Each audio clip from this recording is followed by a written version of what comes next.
Hello and good morning all of you. स्वागत आहे तुमचं मेगाबिट एज्युकेशनच्या युट्यूब चॅनलवर. तर चला आज बघूया आपण वोकॅब्युलरीचे वर्ड्स, त्याच्यामध्ये आपण मिनिंग्स बघूया. इंग्लिशमध्ये सिनोनिम्स, अँटोनिम्स आणि मराठीमध्ये मिनिंग बघूया. आणि जे पण सेंटेन्सेस दिलेले आहे त्या वर्डला घेऊन, त्या वर्डला यूज करून त्या सेंटेन्सेसचं सुद्धा आपण मिनिंग बघूया मराठीमध्ये. ओके, आणि कसं त्या वर्डला सेंटेन्समध्ये यूज करण्यात आलेलं आहे ते सुद्धा बघूया. तर आज आपल्याला दिलेले आहे असे 8 वर्ड्स. सो 8 वर्ड्स आपण बघूया, त्यांचे सिनोनिम्स, अँटोनिम्स आणि युजेस. सो फर्स्ट वर्ड आहे आपला आजचा, तो आहे प्रोट्रॅक्टेड. प्रोट्रॅक्टेडचं काय मिनिंग आहे तर lasting for a long time or longer than expected or usual. म्हणजेच जे अपेक्षेपेक्षा जास्त काळ टिकतं त्याला काय म्हटलं जातं, प्रोट्रॅक्टेड असं म्हटलं जातं. मराठीमध्ये काय होतं प्रोट्रॅक्टेडचं मिनिंग, जे अपेक्षेपेक्षा जास्त टिकतं किंवा जे प्रदीर्घ काळ टिकतं त्याला म्हटलं जातं प्रोट्रॅक्टेड. सो मराठीमध्ये प्रोट्रॅक्टेडचं मिनिंग काय होतं, प्रदीर्घ किंवा खूप लांबलेला अथवा लांब काळ चाललेला. आणखी काय म्हणू शकतो आपण की जे अपेक्षेपेक्षा किंवा नेहमीपेक्षा जास्त काळ टिकते. ओके, सो त्याला काय म्हटलं जातं, प्रोट्रॅक्टेड असं म्हटलं जातं. सो काय आहे प्रोट्रॅक्टेडचं मिनिंग, इंग्लिशमध्ये त्याचं मिनिंग आहे lasting for a long time or longer than expected or usual. म्हणजेच होतं प्रदीर्घ, खूप लांबलेला, लांब काळ चाललेला किंवा जे अपेक्षेपेक्षा किंवा नेहमीपेक्षा जास्त काळ टिकते त्याला म्हटलं जातं प्रोट्रॅक्टेड. सिनोनिम्स आहेत प्रोलॉंग, एक्सटेंडेड, स्ट्रेच्ड आउट. आणि अँटोनिम्स आहेत ब्रीफ, शॉर्ट आणि फ्लिटिंग. परत एकदा बघूया आपण सिनोनिम्स काय आहेत आणि अँटोनिम्स काय प्रोट्रॅक्टेडचे. सिनोनिम्स आहेत प्रोलॉंग, एक्सटेंडेड आणि स्ट्रेच्ड आउट. आणि अँटोनिम्स आहेत ब्रीफ, शॉर्ट आणि फ्लिटिंग. सेंटेन्स मध्ये कसं यूज केलेलं आहे प्रोट्रॅक्टेडला, अ protracted and bitter dispute. Okay, dispute म्हणजे काय होते तर वाद, डिस्प्यूट म्हणजे होते वाद. तर काय आहे सेंटेन्सचा मराठीमध्ये अर्थ, एक प्रदीर्घ आणि कटू वाद. बिटर म्हणजे होते कटू. Okay, a protracted and bitter dispute म्हणजे काय होतं तर एक प्रदीर्घ आणि कटू वाद. ओके, नेक्स्ट बघूया. नेक्स्ट वर्ड आहे रिलायबल, RELIABLE. रिलायबलचं मिनिंग आहे consistently good in quality or performance, able to be trusted. म्हणजे ज्याच्यावर आपण विश्वास ठेवू शकतो, ज्याच्यावर भरोसा ठेवू शकतो त्याला काय म्हटलं जातं, रिलायबल असं म्हटलं जातं. जो काय आहे विश्वासार्ह आहे, भरोसा आपण ज्याच्यावर ठेवू शकतो त्याला म्हटलं जातं रिलायबल. सो मराठीमध्ये रिलायबलचा काय अर्थ होतो तर विश्वसनीय किंवा भरोशाचा, खात्रीचा,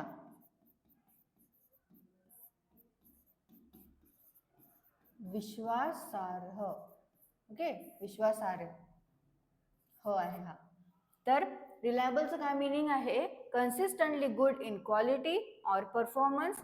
म्हणजेच कन्सिस्टंट आहे ज्याची क्वालिटी आणि परफॉर्मन्स मध्ये तो, किंवा एबल टू बी ट्रस्टेड, ज्याच्यावर ट्रस्ट करू शकतो त्याला म्हटलं जातं रिलायबल. विश्वसनीय, भरोशाचा, खात्रीचा आणि विश्वासार्ह त्याला म्हटलं जातं रिलायबल. सिनोनिम्स आहेत डिपेंडेबल, गुड आणि वेल फाउंडेड. आणि अँटोनिम्स आहेत अनरिलायबल, अनट्रस्टवर्दी आणि डॉडजी. परत एकदा बघूया आपण सिनोनिम्स काय आहेत तर रिलायबलचे सिनोनिम्स आहेत डिपेंडेबल, गुड आणि वेल फाउंडेड. आणि अँटोनिम्स आहेत अनरिलायबल, अनट्रस्टवर्दी आणि डॉडजी.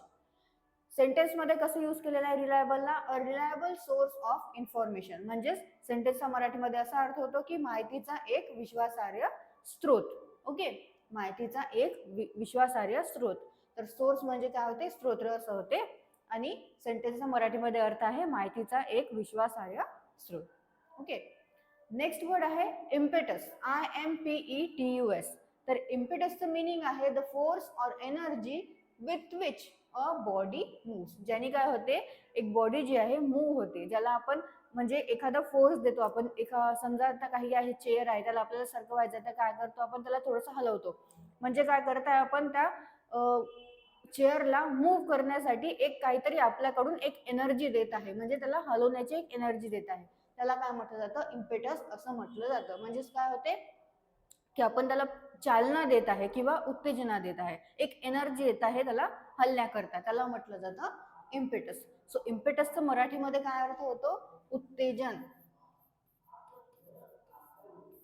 किंवा चालना आणि प्रेरणा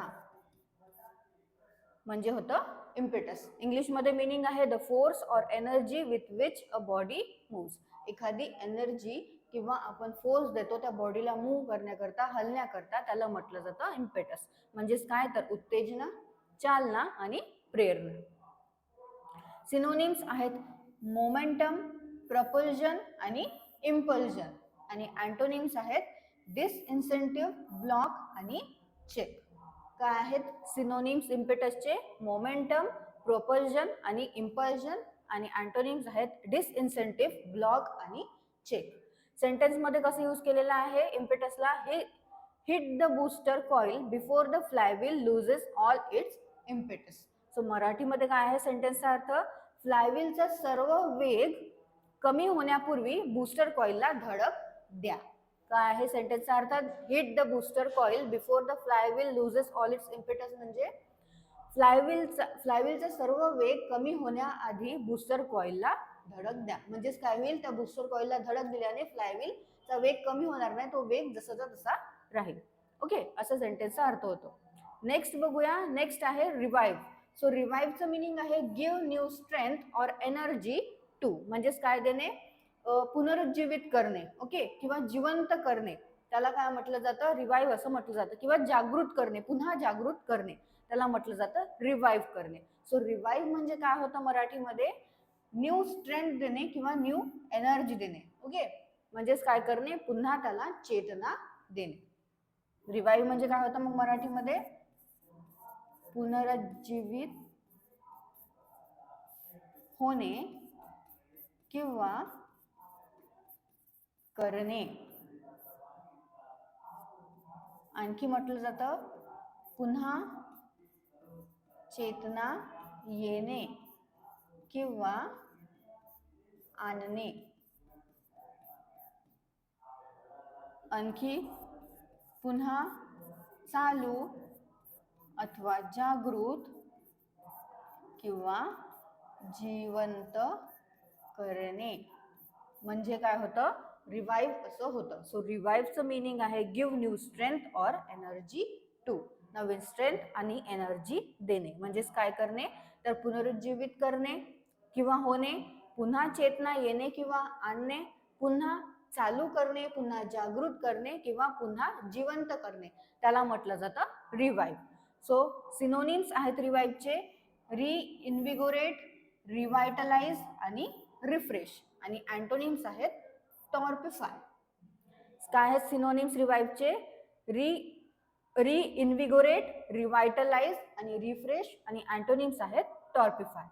सेंटेन्स मध्ये कसं यूज केलेलं आहे, the cool refreshing water revived us all. सेंटेन्सचा मराठीमध्ये असा अर्थ आहे की थंडगार पाणी आपल्या सर्वांना पुन्हा जिवंत करते. काय सेंटेन्सचा अर्थ, the cool refreshing water revived us all म्हणजे थंडगार पाणी आपल्या सर्वांना पुन्हा जिवंत करते, असा सेंटेन्सचा मराठीमध्ये अर्थ आहे.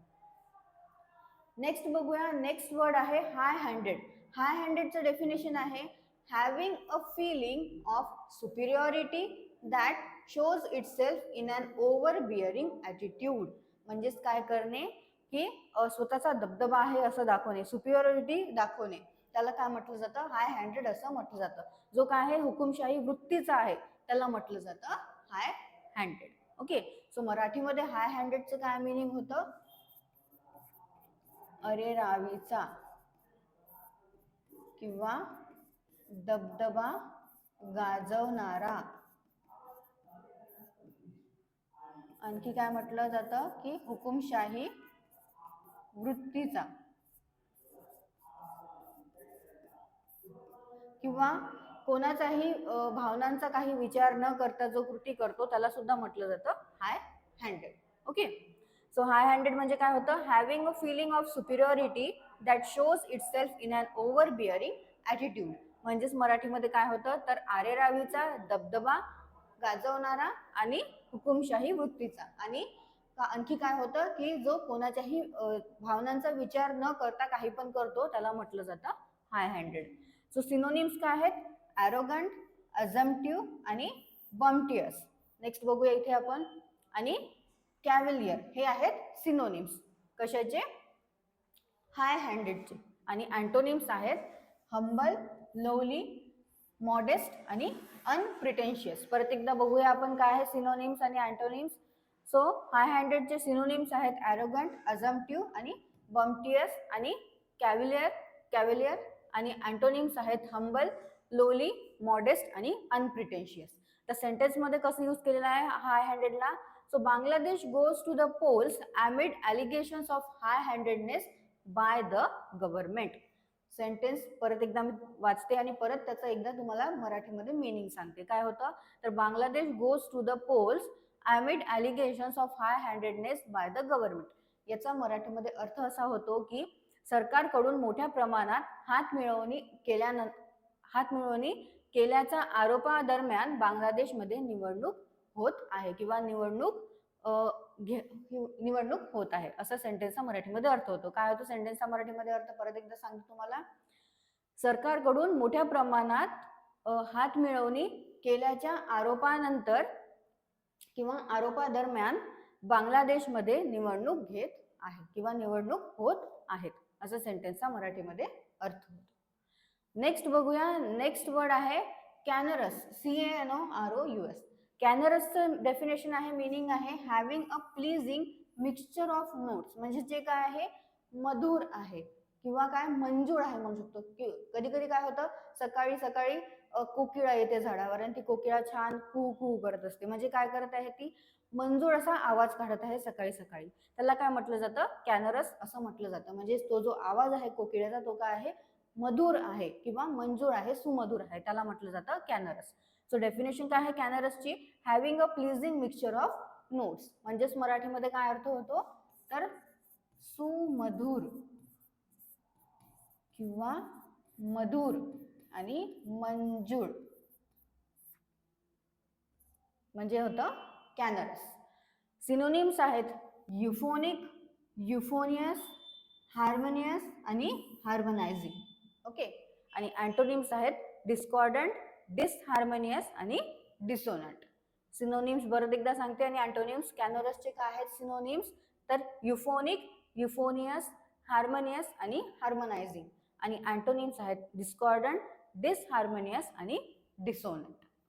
सेंटेन्समध्ये कसं यूज केलेलं आहे कॅनरसला, a canorous chorus of bird song filled the morning air. So सेंटेन्सचा मराठीमध्ये अर्थ काय आहे, सकाळच्या वातावरणात पक्ष्यांच्या सुरेल संगीतात सुमधुर आवाज भरून गेला. काय आहेत, a canorous chorus of bird song filled the morning air म्हणजे सकाळच्या वातावरणात पक्ष्यांच्या सुरेल संगीताचा सुमधुर आवाज भरून गेला, असा सेंटेन्सचा मराठीमध्ये अर्थ होतो. आणि कॅनरस म्हणजे होते सुमधुर, मधुर आणि मंजूळ. नेक्स्ट आहे फॉर्मिडेबल. फॉर्मिडेबलचं मिनिंग आहे inspiring fear or respect through being impressively large, powerful, intense or capable. म्हणजे जे काय आहे फॉर्मिडेबल म्हणजे काय होतं तर एखादा असा जबरदस्त माणूस असतो जे त्याला काय म्हटलं जातं फॉर्मिडेबल म्हटलं जातं. किंवा जो खूप प्रभावी आहे, जो समोर आला तर त्याचा खूप प्रभाव पडतो किंवा चांगला जबरदस्त आहे खूप, जसं एखाद्या मूवी मध्ये वगैरे असतं की जो खूप एक्सरसाइज करत असतो, काही करत असतो, जो पटकन कोणालाही उचलून फेकतो, म्हणजे तो काय खूप जबरदस्त आहे, त्याला काय म्हटलं जातं फॉर्मिडेबल असं म्हटलं जातं. तर काय आहे एकतर भयानक होतं किंवा जबरदस्त होतं किंवा काय आहे की तो खूप प्रभावी आहे असं सुद्धा म्हटलं जातं. सो फॉर्मिडेबल म्हणजे काय होतं inspiring fear or respect through being impressively large, powerful, intense or capable. So formidable म्हणजे काय होतं मराठीमध्ये भयंकर किंवा जबरदस्त, प्रबळ, प्रभावी किंवा भीतीदायक. तर फॉर्मिडेबलचं मीनिंग आहे inspiring fear or respect through being impressively large, powerful, intense or capable. मराठीमध्ये त्याचं मीनिंग होतं भयंकर, जबरदस्त, प्रबळ, प्रभावी किंवा भीतीदायक. सिनोनिम्स आहेत फॉर्मिडेबलचे इंटिमिडेटिंग, फॉरबिडिंग, रिडाउटेबल आणि डॉन्टिंग. काय आहेत सिनोनिम्स? अँटोनिम्स बघून घ्या आधी पहिले. फॉर्मिडेबलचे अँटोनिम्स आहेत प्लीजंट लुकिंग, कम्फर्टिंग, इझी आणि वीक. परत एकदा सिनोनिम्स आणि अँटोनिम्स बघूया आपण. फॉर्मिडेबलचे सिनोनिम्स आहेत इंटिमिडेटिंग, फॉरबिडिंग, रिडाउटेबल आणि डॉन्टिंग. आणि अँटोनिम्स आहेत प्लीजंट लुकिंग, कम्फर्टिंग, इझी आणि वीक. सेंटेन्स मध्ये कसं यूज केलेलं आहे? अ फॉर्मिडेबल अपोनंट म्हणजेच जबरदस्त प्रतिस्पर्धी असा सेंटेन्सचा अर्थ होतो. काय आहे? अ फॉर्मिडेबल अपोनंट म्हणजे जबरदस्त प्रतिस्पर्धी. आणि लास्ट वर्ड आहे ट्युमल्टियस, TUMULTUOUS. ट्युमल्टियसचं मिनिंग आहे making an uproar or loud confused noise. म्हणजे जे काय आहे गोंधळलेला आहे किंवा गोंधळलेला कोलाहल म्हणू शकतो आपण. एखाद्या आपण कोणाचं तरी भाषण ऐकत आहे तर काय तिथे खूप गोंधळ असतो, गोंधळ करतात ते भाषण ऐकून. एखादी जर कोणी छान पंच लाईन मारली तर काय करतो आपण? त्याला खूप कडकडाटाने टाळ्या वाजवतो आपण. त्याला काय करतो? लाऊड असा आवाज करतो आणि टाळ्यांचा कडकडाट करतो. त्याला काय म्हटलं जातं? ट्युमल्टियस असं म्हटलं जातं. Making an uproar or loud confused noise. Okay, म्हणजेच काय होतं तर गोंधळलेला किंवा कोलाहल जिथे आहे, गोंधळ जिथे आहे त्याला म्हटलं जातं ट्युमल्टियस. सो मराठीमध्ये काय होतं ट्युमल्टियसचा अर्थ? अशांत किंवा गोंधळलेला, गोंधळ व कोलाहल असलेला, याला म्हटलं जातं tumultuous. Making an uproar or loud confuse noise म्हणजे होतं ट्युमल्टियस. मराठीमध्ये अर्थ होतो अशांत, गोंधळलेला, गोंधळ व कोलाहल असलेला. सिनोनिम्स आहेत लाऊड, डिफिनिंग, थंडरस आणि थंडरिंग. आणि अँटोनिम्स आहेत पीसफुल, अनइव्हेंटफुल आणि ऑर्डरली. सिनोनिम्स काय आहेत ट्युमल्टियसचे? लाऊड, डिफिनिंग, थंडरस आणि थंडरिंग. आणि अँटोनिम्स आहेत पीसफुल, अनइव्हेंटफुल आणि ऑर्डरली. सेंटेन्स मध्ये यूज कसं केलेलं आहे ट्युमल्टियसला? ट्युमल्टियस अप्लॉज. ट्युमल्टियस अप्लॉज म्हणजे काय होतं तर टाळ्यांचा कडकडाट. ओके, जसं मी तुम्हाला एक एक्झाम्पल देऊन सांगितलेलं होतं. काय होतं मग ट्युमल्टियस अप्लॉज म्हणजे टाळ्यांचा कडकडाट.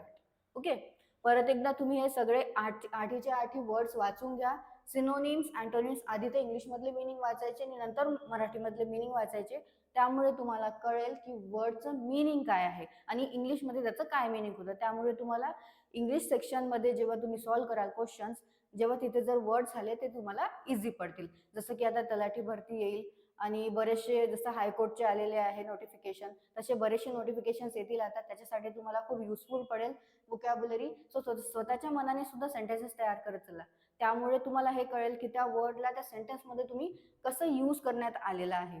ओके, आणि काय त्याचा अर्थ घेतलेला आहे त्या सेंटेन्समध्ये. कारण की बरेचसे असे वेगळे अर्थ असतात. कधी कधी एखाद्या वर्डचे 2-3 अर्थ असतात.